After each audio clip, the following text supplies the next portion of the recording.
welcome back to the channel. So, we bought this buggy off Facebook Marketplace for 500 quid. The person sold it as non-runner and he thinks it's fuel pump or fuel related. We're going to have a good look around it, get it up in the air, see what it needs, hopefully get it running and get it out and enjoy it. So, probably the easiest thing to do is we'll start from the front and work our way around the top and figure out what we've got. So, we've got a twin-seater buggy, what looks like at least 4-point harnesses for it, which is good. We've got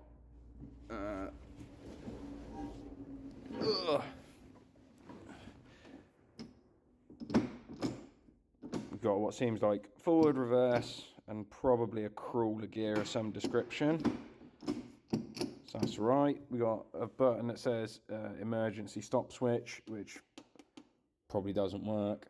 A lot of rat's nest of wiring behind the dash. Automatic, so just stop and go. Sparco steering wheel, which is nice. Full roll cage.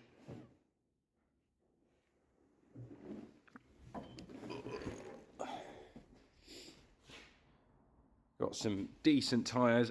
There's a little bit of a confession. I've already changed these front tyres because the old ones wouldn't hold any air. So I've already changed them.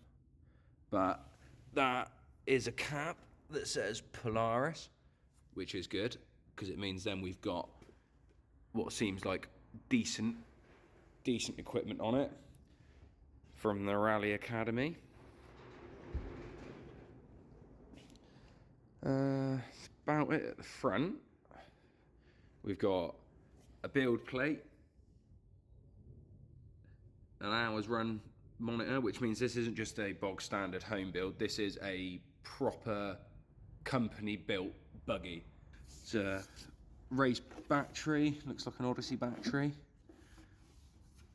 No, that's insecure. I mean, the whole battery's insecure, so we'll have to sort something out on that. We've got a pull start on it. I'm guessing we've got electric start as well. Lot more dated graphics from the previous owners. Now on the back we've got a set of Spax rear coilovers, which are really good for the time and the age of this buggy. Chain driven rear axle. Looks like a brake disc in there. Disc and caliper, which you probably can't see very well. Not really. But the piston's there anyway. Brake caliper's there. So everything's covered. Right, so rear bumper. Again, everything is absolutely solid. There's bolts underneath, so if we do end up bending any of this, we can take it all back off, make a new one or straighten it. We've got all our transfer, we've got our chain tensioners, we've got one either side with bearings. So again, like I say, really well built. Rear sprocket, tension on it is, I'd say good enough. Exhaust with a decent heat shield and cover. Again, better than a lot of the builds. What else? One of the issues we've got is this drive belt cover.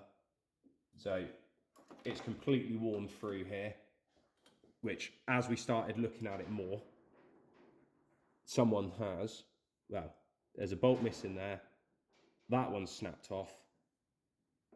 That one's got the wrong screw in. I'm pretty certain when we look at it from underneath, they're all going to be gone. So the whole cover's dropped down. They've just carried on running it. We got oil check, oil filter, nice and easy to service, which is good.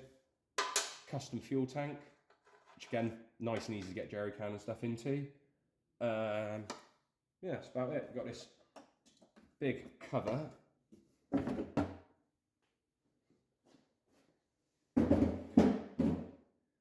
Which means we've got a radiator, extra cooling fan, carburetor just down in here, air filter and intake.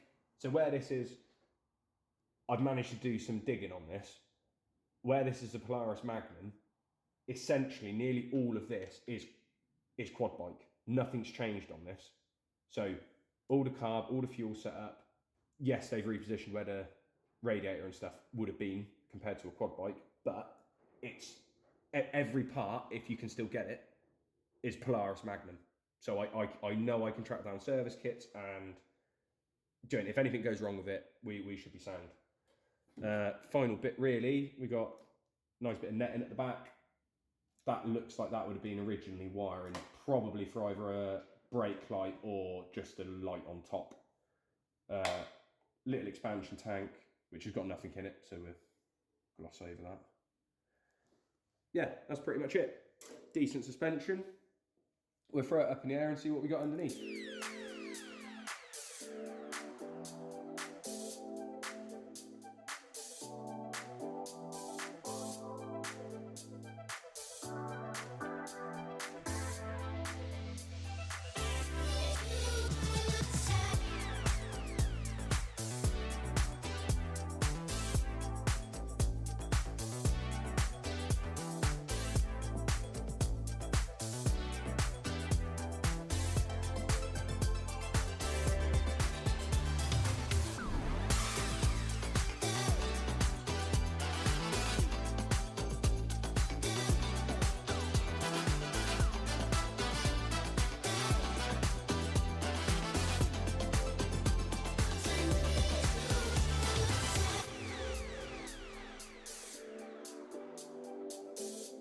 Happy enough with all the brake lines. The pads look just as low as everything else, but I imagine they've probably never had a set of brake pads on them.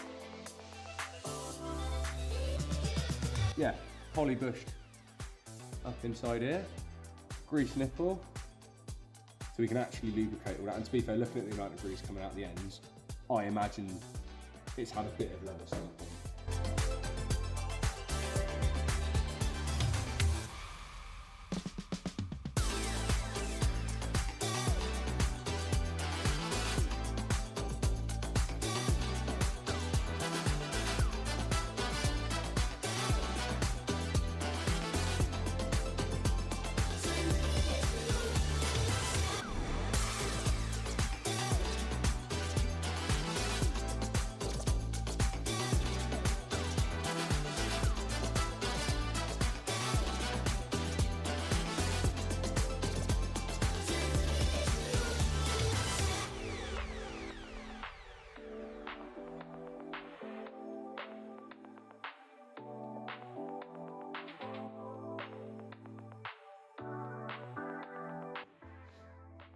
He's dropped down at the top, so this one here is meant to be at the top. But what I'm probably going to do, I might even rope you into this, Luke. Yep. Ring specs. We'll get a load of photos of them, get any part numbers and serial numbers off them that we can get, and see if they're still happy to do a refurb kit. Yep.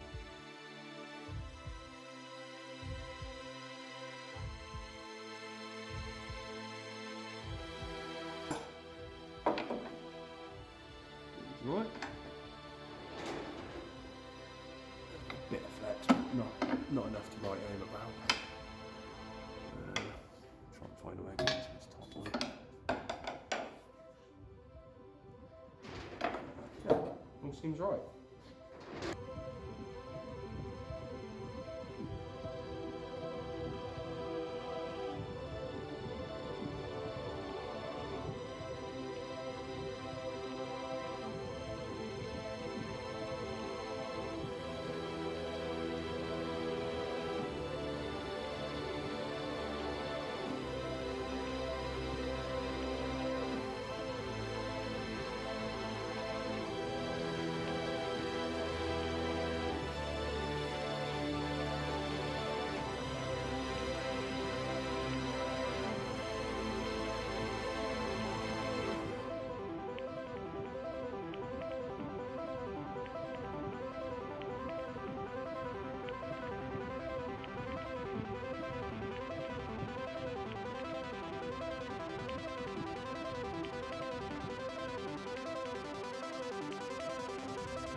Right, so with it back down on the ground, it's going to be a slightly better check of steering joints. So, same ball joint on that one, but the actual UJs for the steering look really solid. the rack and everything seems good. There's a slight, I don't think that's wet, right underneath, which is either going to be from the steering rack or from in actual fact, I'd say it's our brake fluid reservoir that is signal for a brake light switch. I'm not 100% sure that that's properly leaking from there. No. But we can investigate all that properly. The rest of the steering rack is decent. It still looks factory, to be honest with you. Again, sort of our three-way split for brakes. All look good. And then this. Yeah. This. What is what? This all needs a lot of sorting out. So I need to go through all this. I need to go through all this, work out what's getting power, what's not getting power, what we want to keep as well. Yeah. Because I don't think all of this is worth keeping. We want a kill switch, we want to get the electric start working, and yeah, we just want to see what we can get. So right the nest and crack on. Now I'm gonna try and go for a start up. I think we've got start, run, ignition on, ignition off. There was a key in it, but I think it's been bypassed. So these titles, I believe, marry up to our two little switches down here. So we've got left-hand switch up to start and right-hand switch ignition on is down. So them two are in the right positions in what I imagine is neutral. Yeah, so I think I just want to see if it will go. I'm not going to bother with the battery side of it because we've got a pull start here. So I'm hoping, I have pulled it already just to double check it's not seized and completely done. But I'm reckoning I will have a mess about and show you in a second what I'm going to do fuel wise just to see if we can get it running. And yeah, go from there. Okay, so with my trusty Volvic bottle, I've pierced the hole in the cap. I'm literally just going to use this like an IV drip, and that should hopefully just put fuel straight into it for us, and we bypass the tank, any of the credit fuel lines, straight into the car, and we should be able to work out what we've got going on from there.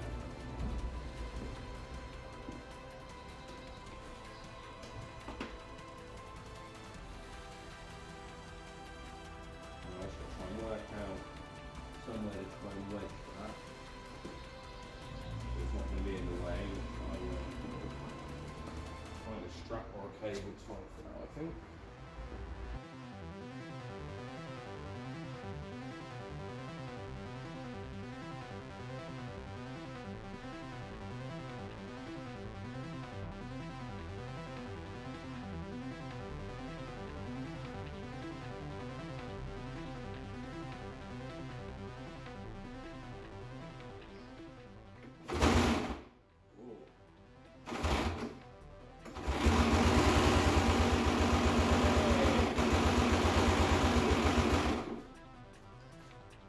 That's a good start. That is a very positive start. Try it again.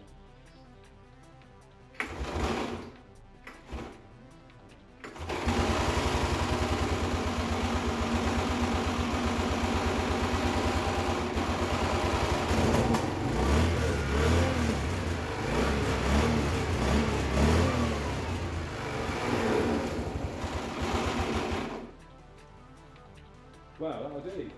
We know it runs, we know it starts. We've now just got to try and do all the tidy left stuff on it. And yeah, hopefully get him sorted out and run out.